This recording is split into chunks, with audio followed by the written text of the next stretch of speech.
आपका स्वागत है आपके YouTube चैनल मैथ्स हुई इजी में। मैं उम्मीद करता हूँ कि आपको मेरे पुराने लेक्चर्स समझ में आ रहे होंगे। अगर आपको मेरा पढ़ाना समझ में आता है तो इस चैनल को शेयर करिए, लाइक करिए, सब्सक्राइब करिए और इससे भी बहुत ज़रूरी जो बच्चे नीडी हैं उन तक इस चैनल को आप पहुँचाइए। तो आइए अब हम आपसे डिस्कस कर रहे थे सेट्स की मिसलेनियस एक्सरसाइज। सेट्स की मिसलेनियस एक्सरसाइज को हम डिस्कस कर रहे थे।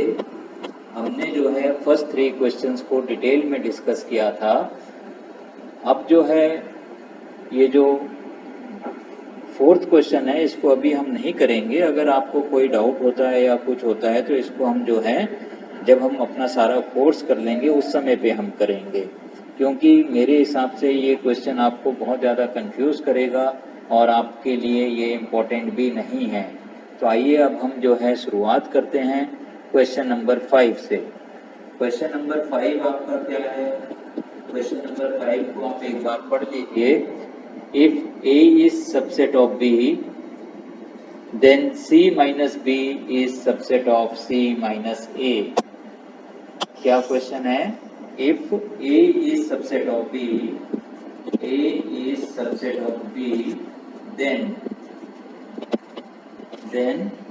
C minus B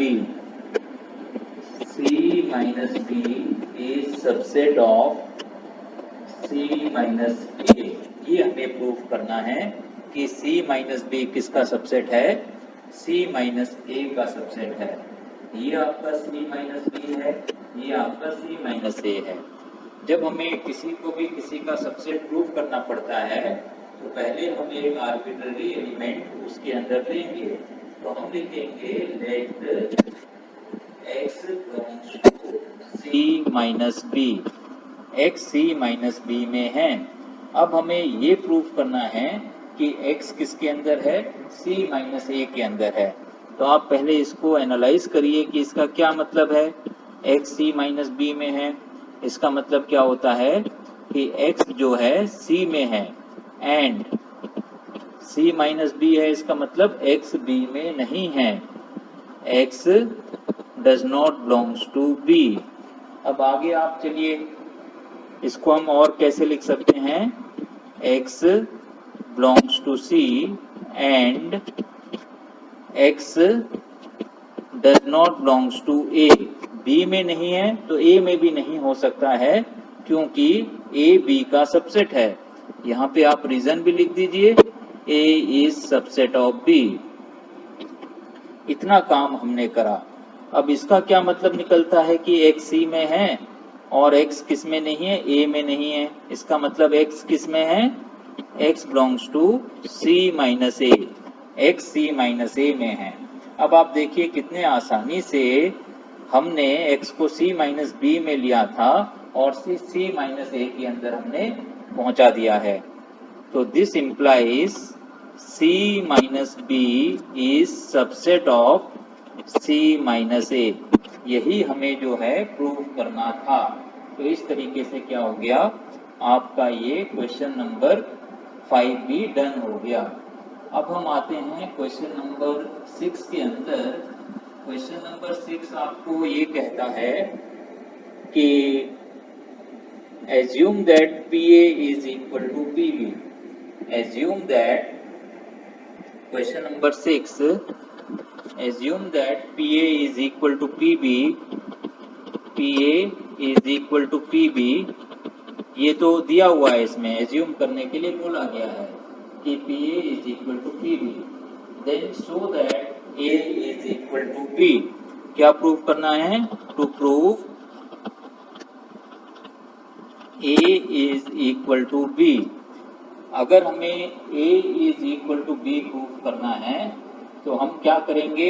A को B का सबसेट प्रूव करेंगे और B को A का सबसेट प्रूव करेंगे। तो सबसेट प्रूव करने के लिए हम क्या ले लें? Let x belongs to A। हमने ले लिया x किसके अंदर है? A के अंदर है। अगर x A के अंदर है तो इसका मतलब क्या हो गया कि सेट कंटेनिंग x ये क्या हो गया, ए का सबसेट हो गया, दिस इज सबसेट ऑफ ए। इससे हमें क्या मिलेगा, ये जो हमने सबसेट लिखा हुआ है ये किसके अंदर आ जाएगा, ये आ जाएगा पी ए के अंदर। क्यों पावर सेट ऑफ ए के अंदर आ जाएगा, क्योंकि पावर सेट ऑफ ए के अंदर सारे के सारे सबसेट्स होते हैं। अब आप देखिए आपको P A is equal to P B दे रखा है, तो इससे आपको क्या निष्कर्ष निकलेगा कि set containing X belongs to P B. यहाँ आप चाहें तो रीजन दे दीजिए, रीजन क्या लिखोगे, P A is equal to P B, ये गिवन है आपको, ये दे रखा है। तो इससे अब हम क्या बता सकते हैं, अगर इस तरीके से हमने लिख लिया है, इसका मतलब ये होता है this implies set containing x is subset of B, ये बी का सबसेट है। अब अगर ये बी का सबसेट है तो इससे हमें क्या मिलता है, x बिलोंग्स टू b। अब देखिए आप, हम x बिलोंग्स टू a में गए थे, पहले x को a में लेकर चले थे और हमने ये प्रूफ कर दिया कि x किसके अंदर है, b के अंदर है। तो इससे हमें क्या मिलता है, इससे हमें मिलता है a is subset of b, से दिस इज 1। अब हमें प्रूफ करना है कि b a का सबसेट है, तो सारे स्टेप्स वही हैं, तो हमें उनको रिपीट नहीं करना है, बस हमें लिख देना है similarly b is subset of a। Exam में भी आपको इसी तरीके से लिखना है। ये इक्वेशन 2 हो गई, from 1 and 2, from 1 and 2 a b का सबसेट है, b a का सबसेट है, तो इससे क्या निकलता है, a is equal to b। तो जो हमें ये प्रूफ करना था वो हमने जो है प्रूफ कर दिया कि a जो है b के इक्वल है। तो इस तरीके से क्वेश्चन 6 भी आपका क्या होता है, कंप्लीट होता है। आइए अब हम डिस्कस करेंगे क्वेश्चन नंबर 7 को। सेट्स एक्सरसाइज है ये, सेट्स की मिसलेनियस एक्सरसाइज है ये। तो आइए अब हम बात करते हैं क्वेश्चन नंबर 7 की। क्वेश्चन नंबर 7 आपका क्या है, ये हमें पहले पढ़ लेना है कि क्वेश्चन नंबर 7 क्या है। Is it true that for any sets A and B P A union P B is equal to P A union B, P A union P B is equal to P A union B. ये हमें discuss करना है, ये बताना है, justify करना है कि क्या ये स्टेटमेंट ट्रू है या फॉल्स है। तो मुझे लगता है कि ये स्टेटमेंट फॉल्स होना चाहिए। जब भी कोई स्टेटमेंट फॉल्स होता है तो उसके लिए हम क्या करते हैं, उसके लिए हमें एक एग्जाम्पल देनी होती है, और ऐसी एग्जाम्पल को हम कहते हैं काउंटर एग्जाम्पल। और जब भी हमें किसी चीज को प्रूव करना होता है, ट्रू साबित करना होता है, तो उसके लिए एग्जाम्पल काम नहीं करती है, उसके लिए हमें क्या करना होता है, प्रूफ बताना होता है। फॉल्स स्टेटमेंट के अंदर एग्जाम्पल दी जाती है। तो इसके अंदर हमें P A union P B is equal to P A union B. तो चलिए अब हम सेट्स बना लेते हैं। Let A is equal to, A के अंदर आप एक ही एलिमेंट रखिए 1, बी के अंदर आप रखिए एक ही एलिमेंट और वो आप ले लीजिए 2। अब ए के आप सबसेट्स बनाइए, बी के आप सबसेट्स बनाइए। तो ए के सबसेट्स जब हम बनाएंगे तो वो क्या बनेंगे, नल सेट बनेगा और सेट कंटेनिंग एलिमेंट 1, इतने ही सबसेट्स बनते हैं। तो इसको भी अगर मैं एक सेट के अंदर डाल देता हूं तो ये क्या बन गया, ये बन गया आपका पी ए। इसी तरीके से आप पी बी बना लीजिए, पी बी, पी बी क्या बनेगा, इसमें भी आप बी के सबसेट्स बनाइए। एक तो आपका बन गया नल सेट, एक आपका बन गया सेट कंटेनिंग 2। अब इन दोनों का यूनियन कर दीजिए, क्योंकि लिखा हुआ है P A union P B, P A union P B क्या आ जाएगा, एक सेट बनाइए, नल सेट आएगा, सेट कंटेनिंग 1 आएगा, सेट कंटेनिंग 2 आएगा। तो ये आपका हमने लेफ्ट हैंड साइड पूरा कर दिया। पी ए यूनियन पी भी आपको हमने करके बता दिया है।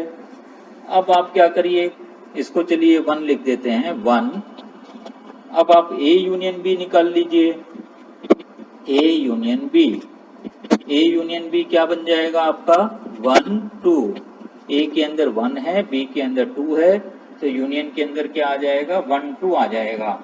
अब आप पी ए यूनियन बी निकालिए, पी ए यूनियन बी क्या बनेगा, इसके सारे सबसेट्स बनाने पड़ेंगे हमें। पहला सबसेट नल सेट, दूसरा सबसेट सेट कंटेनिंग 1, तीसरा सबसेट सेट कंटेनिंग 2, चौथा सबसेट सेट कंटेनिंग 1 2, और आप ये भी ब्रैकेट क्लोज कर दीजिए। तो ये पी ए यूनियन बी बन गया, इसको आप 2 लिख दीजिए। अब आप 1 और 2 को देखिए, 1 के अंदर नल सेट है, सेट कंटेनिंग 1 है, सेट कंटेनिंग 2 है। अब आप पी ए यूनियन बी को देखिए, नल सेट है, सेट कंटेनिंग 1 है, सेट कंटेनिंग 2 है, लेकिन ये वाला एलिमेंट सेट कंटेनिंग सेट 1 2 ये नहीं है। ये नहीं है का क्या मतलब हो गया, from 1 and 2 P A union P B is not equal to P A union B. तो हमारा स्टेटमेंट क्या हो गया, फॉल्स हो गया। Is it true, no the statement is false. No the statement, the given statement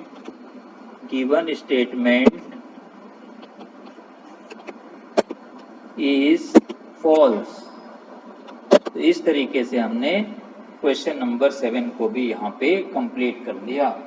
तो मैं उम्मीद करता हूँ कि आपको मैंने ये जो भी क्वेश्चंस मिसलेनियस एक्सरसाइज के कराए हैं वो आपको समझ में आए होंगे। अगर आपको मेरा पढ़ाना समझ में आता है तो आप अपने इस चैनल को शेयर करिए, सब्सक्राइब करिए, लाइक करिए। इससे भी ज़्यादा ज़रूरी है कि आप इसको नीडी स्टूडेंट्स तक पहुँचाइए। तो इसके साथ ही हम अपने इस लेक्चर को ख़त्म करते हैं और आगे के सवाल हम जो है अपने अगली क्लास के अंदर पूरा करेंगे। Thank you for now.